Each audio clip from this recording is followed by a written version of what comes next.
Bonjour, j'espère que vous allez à merveille aujourd'hui. On se retrouve pour une vidéo. Aujourd'hui, on va parler du budget. Après cette vidéo, vous saurez tout, comment établir un budget, comment le respecter, quelques trucs et astuces pour dépenser moins et peut-être gagner aussi un peu plus. Donc, restez là. On se retrouve tout de suite pour parler de cela.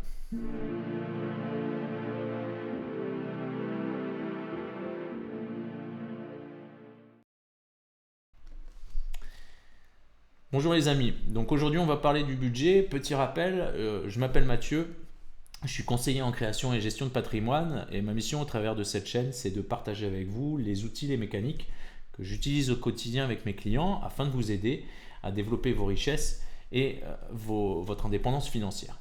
Donc on va commencer par la base. Aujourd'hui c'est le budget. Le budget, eh bien c'est comme je le disais, la base, c'est très important parce que c'est ce qui va vous permettre d'alimenter vos objectifs et vos projets. Alors, comment faire pour établir un budget? On prend un morceau de papier, un stylo, ou alors on télécharge. Dans la description, vous trouverez un fichier Excel. Il y en a un pour une personne célibataire, ou alors il y en a un pour les couples, dans lequel vous verrez tous les postes fréquents de dépenses sont listés et vous pouvez remplir vos dépenses de façon mensuelle ou annuelle. Et ça vous permet donc d'identifier chacune de vos dépenses.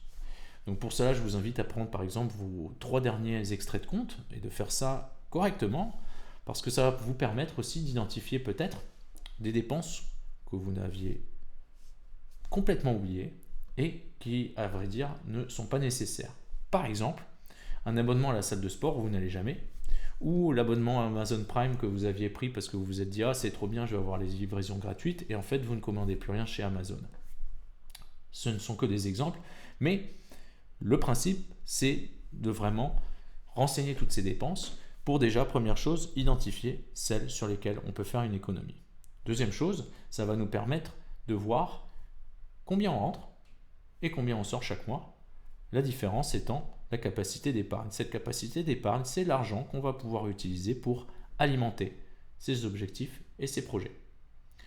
Donc bien sûr, cela va sans dire, mais c'est la règle numéro 1 de l'investissement, les amis. Si vous voulez devenir riche, il faut que vous dépensiez moins que vous ne gagnez. Alors, pour ça, il y a 2 façons de faire. Et pour développer sa capacité d'épargne, donc ce delta qui va vous permettre d'alimenter vos projets, eh bien, il y a 2 façons de faire. Soit on gagne plus, soit on réduit ses dépenses. Alors, pour gagner plus, il n'y a pas 15 façons. Voilà. Première façon, c'est, si vous êtes employé, c'est d'avoir une augmentation. Petit conseil à ce sujet, si vous voulez une augmentation, mon conseil, c'est d'aller voir votre employeur ou votre responsable ou la direction des ressources humaines, bref, la personne qui a le pouvoir de pousser pour que vous ayez un salaire plus grand, plutôt que d'aller la voir en lui disant « Hey, je voudrais plus d'argent », commencez par aller la voir en lui disant « Voilà, comment je pourrais faire pour ajouter de la valeur à l'entreprise ?» Déjà, ils vont être sur le cul, ils ne vont pas comprendre, et ça va vous mettre dans une relation où vous n'êtes plus demandeur d'argent, mais vous êtes créateur de valeur.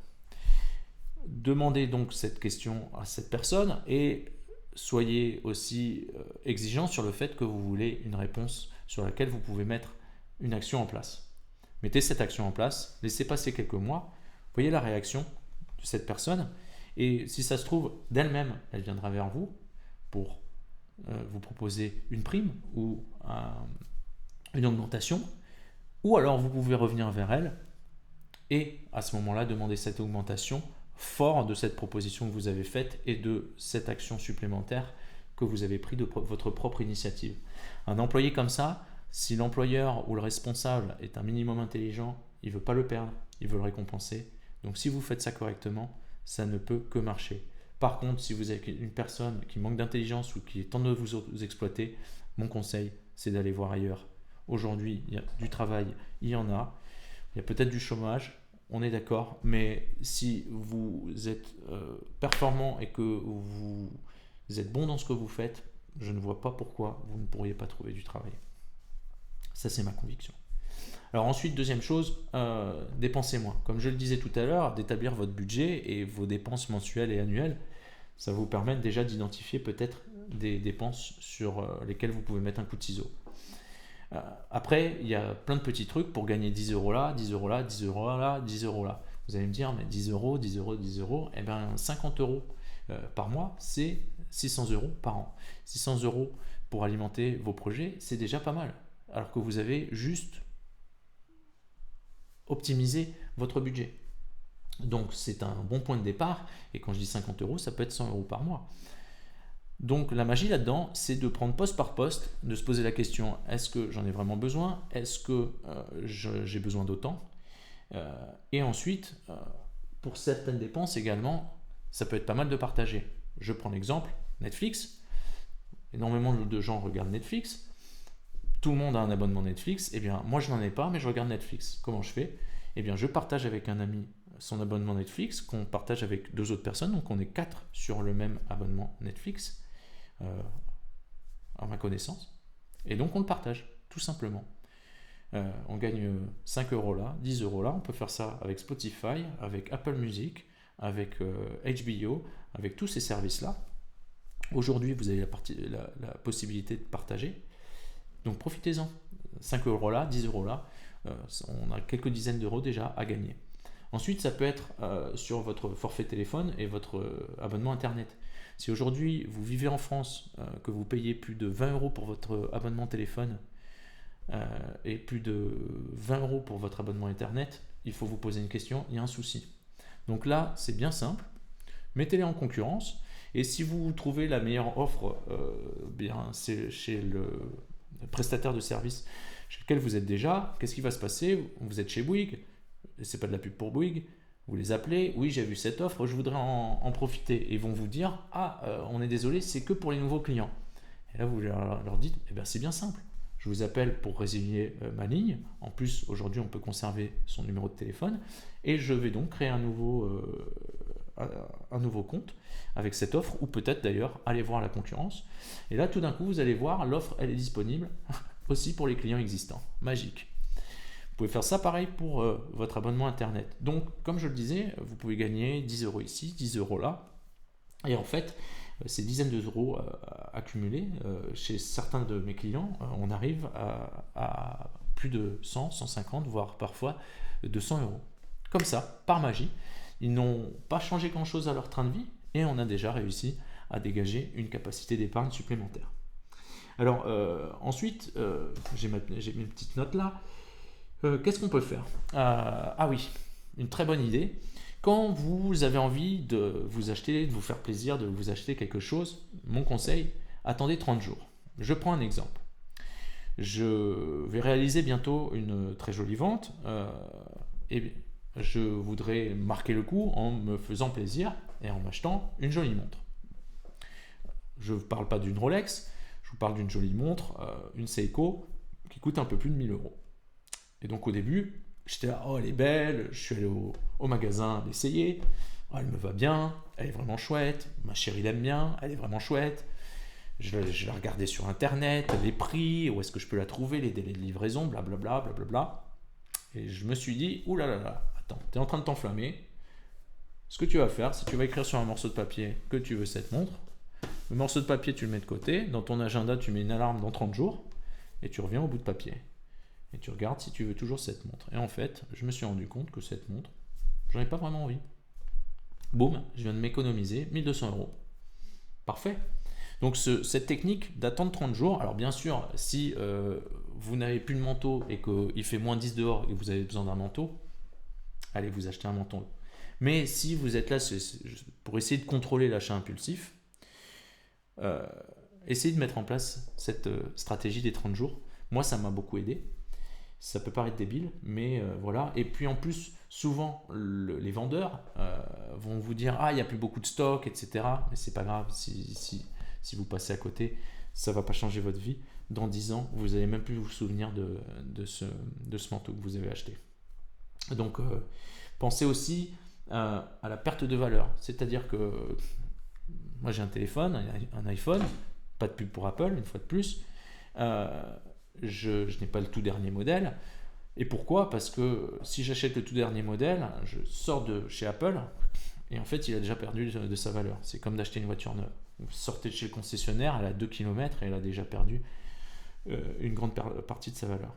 C'est vraiment dommage ça.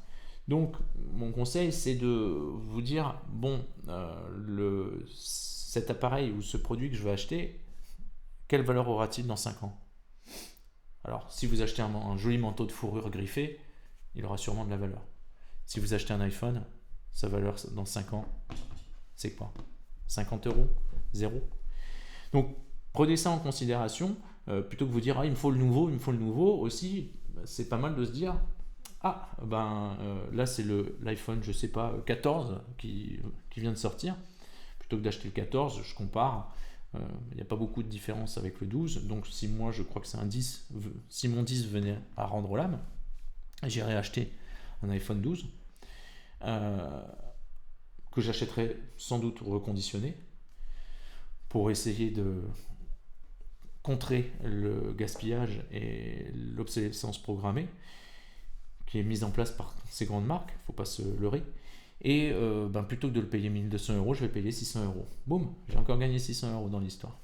Donc, toujours avoir dans l'esprit cette perte de valeur. Alors après, bien sûr, on peut se poser la question, est-ce que ce serait pas mieux de le louer plutôt que de l'acheter? Donc ça, c'est quelque chose à considérer. Par exemple, pour quand on a un enfant en bas âge, il y a des choses dont on a besoin sur quelques mois ou un an. Des fois, louer ou emprunter, ça peut être une solution pour, une fois de plus, réduire ses dépenses. Ensuite, un petit truc que je vais vous donner aussi, c'est quand vous achetez un produit, dans la même idée de sa durée de vie, essayez de vous faire le calcul du ratio son prix par an. On revient à l'exemple de l'iPhone, parce que c'est le plus parlant.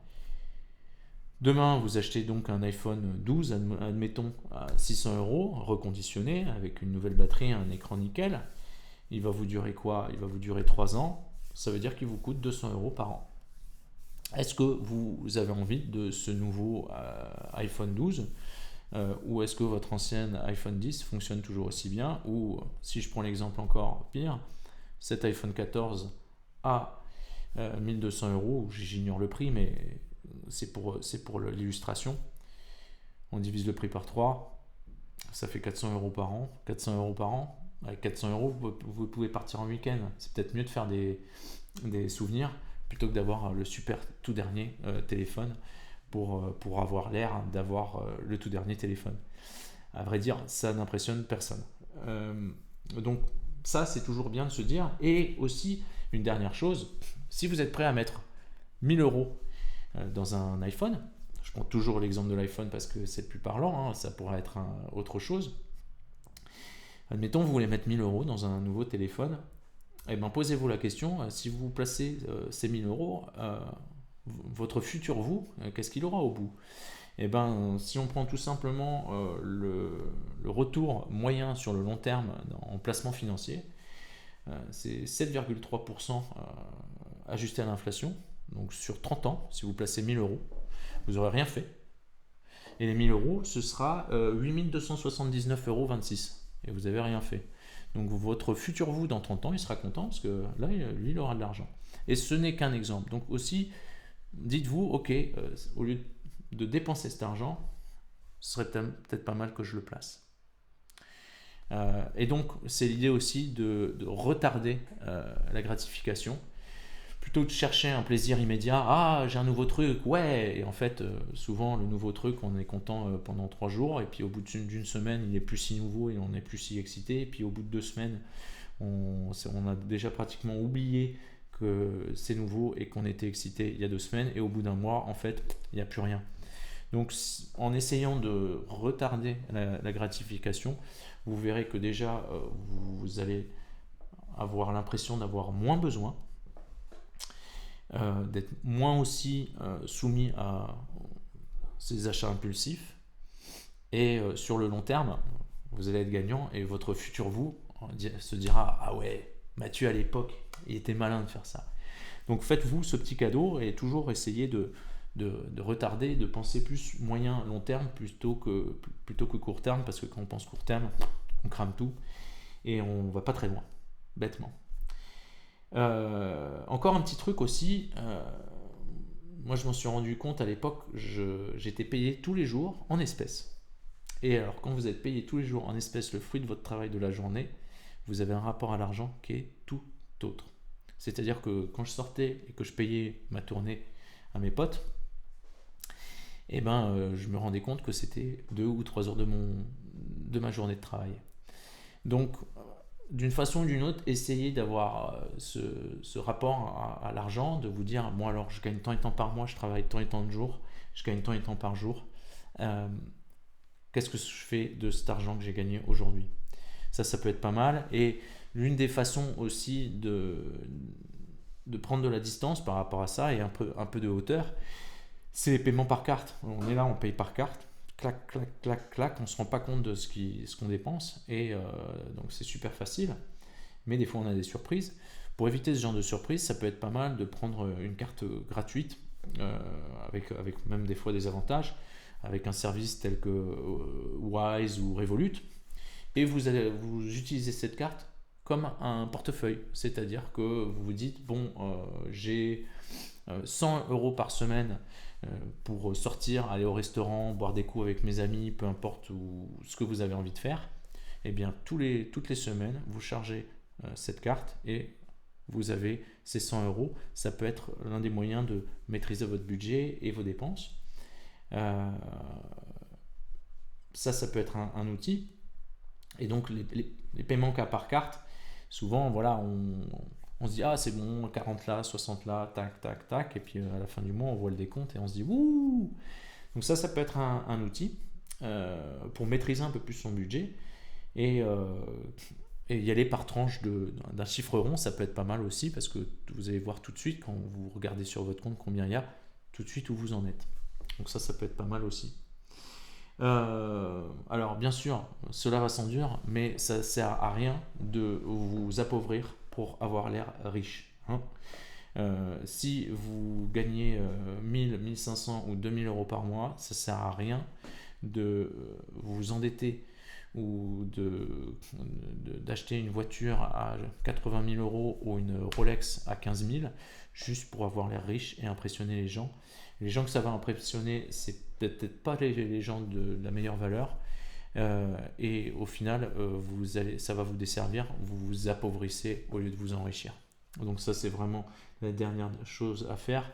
Pour exemple, Bill Gates, qui a été quand même pendant quelques années l'homme le plus riche du monde, quand vous le voyez dans ses interviews, il a une Swatch à 100 euros au poignet. Il n'a pas besoin d'impressionner personne, vous allez me dire, c'est Bill Gates. Mais au final, ok, la montre elle est jolie, mais ça ne change pas votre valeur. Donc je pense que, une fois de plus, c'est toujours cette idée de retarder la gratification et le plaisir. Ça, c'est vraiment la clé. Encore un petit truc, ne pas investir dans des choses à la mode. Vous avez vu sur Instagram qu'il y a cette nouvelle crypto qui est super et qu'il faut y aller. Alors la chose de se dire, oh, je vais louper l'opportunité, ça peut être pas mal de rester alerte à l'opportunité. Mais ce genre d'opportunité, si vous avez une pub sur Instagram pour vous le dire, c'est pas une opportunité, bêtement. C'est plus une arnaque. Et c'est pas pour décrier les cryptos, hein, que je dis ça, c'était juste un exemple. Mais si par exemple vous voulez investir dans les cryptos, eh bien c'est bien simple. Si votre portefeuille fait 100 euros, votre portefeuille d'investissement, eh bien maximum, vous mettez 10% dans les cryptos. Donc 10 euros. Tout simplement. Donc si vous investissez tous les mois 100 euros, c'est maximum 10 euros qui vont dans les cryptos. On verra ça ensemble. Ça fait partie des bonnes pratiques du placement, diversification, afin de réduire le risque et de maximiser le rendement. On verra ça plus tard, vous inquiétez pas. Ensuite, pour finir, pensez aussi à votre épargne de précaution. De vivre chaque mois du virement de votre employeur au virement de votre employeur, parce que la plupart des gens sont employés, et donc d'avoir le compte qui se remplit et boum, à la fin du mois, il est à zéro. Ça peut être pas mal de commencer par faire votre budget, voir combien vous pouvez mettre de côté par mois, et cette somme, vous la mettez de côté avant de l'investir, et mettez de côté suivant votre situation, votre profession. Si vous êtes freelance, c'est peut-être différent que si vous êtes employé en CDI. Votre âge aussi, vos projets. Moi, je vous conseille entre 3, 6, 9 à 12 mois d'avance. Parce que qu'est-ce que ça va faire cette somme? Vous la gardez sur un compte. C'est pas pour acheter des bouteilles de champagne quand vous sortez en boîte de nuit. Non, non, non, non, non. C'est en cas de coup dur. Si par exemple, tout d'un coup, votre machine à laver elle pète, ou votre voiture a un souci, ou vous ne pouvez pas travailler parce que vous avez eu un accident, eh bien, vous allez pouvoir aller chercher dans cette poche de façon sereine, parce que c'est une poche que vous aurez créée pour ça, l'épargne de précaution. Et ça va aussi vous soulager et vous enlever une pression de vous dire tous les mois, j'ai plus rien à la fin du mois. Donc, mettre en place cette épargne de précaution, c'est vraiment primordial, quitte à retarder un petit peu l'alimentation de vos objectifs et de vos projets. Et enfin, pour finir, un principe qui est bien simple. Une fois que vous avez établi votre budget et que vous réalisez que vous pouvez, admettons, mettre 100, 200, 300 euros par mois de côté, peu importe le chiffre, même si c'est 50 euros par mois. Aujourd'hui, il y a des produits financiers dans lesquels on peut investir à partir de 50 euros par mois, donc il vaut mieux les mettre de côté, ces 50 euros, et les investir plutôt que de les claquer dans n'importe quoi. Donc, une fois que vous avez établi votre budget, que vous savez combien vous pouvez mettre de côté par mois, dès que votre salaire y rentre, commencez par vous payer vous. C'est-à-dire que vous n'attendez pas la fin du mois qu'il reste les 100 euros. Non, non, non, non, non, non. Dès que le salaire y tombe, vous prenez cet argent dont vous avez convenu la somme et vous la mettez sur un autre compte. Et ce compte-là, il n'existe pas, vous ne le regardez pas. Vous le mettez sur ce compte-là. Il faut vous payer avant tout le monde. Et pourquoi je dis ça? Parce que, eh bien, admettons, votre salaire tombe le 3 du mois, et bien vous le 4, vous payez parce que qu'est-ce qui se passe? Le 5, il y a téléphone, il y a internet, il y a l'assurance, il y a l'électricité, il y a le loyer qui vont arriver, et eux, ils n'attendent pas pour se payer, ils se payent de suite. Donc vous payez pour vos projets en premier, avant tout le monde. Ça, c'est primordial. Ensuite, qu'est-ce que vous faites de cet argent? On y viendra. Mais la base, c'est comme je le disais, dépensez moins que vous gagnez. Donc pour ça, établissez un budget, respectez-le. Et la deuxième chose, c'est de vous payer en premier. Voilà, c'est très important, c'est la base. Si vous voulez vous enrichir, développer votre patrimoine et accéder à l'indépendance financière, c'est vraiment la base. Je ne saurais insister assez là-dessus. Bon, j'espère que cette vidéo en tout cas vous a été utile, vous a donné quelques trucs et astuces sur comment établir votre budget, le respecter et augmenter votre capacité d'épargne. Et bien sûr, n'hésitez pas à me laisser un petit commentaire s'il y a quelque chose qui vous a plu, s'il y a quelque chose que vous voudriez que je pousse plus dans le détail. Naturellement, je vous invite à vous inscrire, à appuyer sur la petite cloche pour que vous soyez prévenus dès que je fais une nouvelle vidéo. Et je vous dis à très bientôt pour développer vos richesses ensemble. À très vite.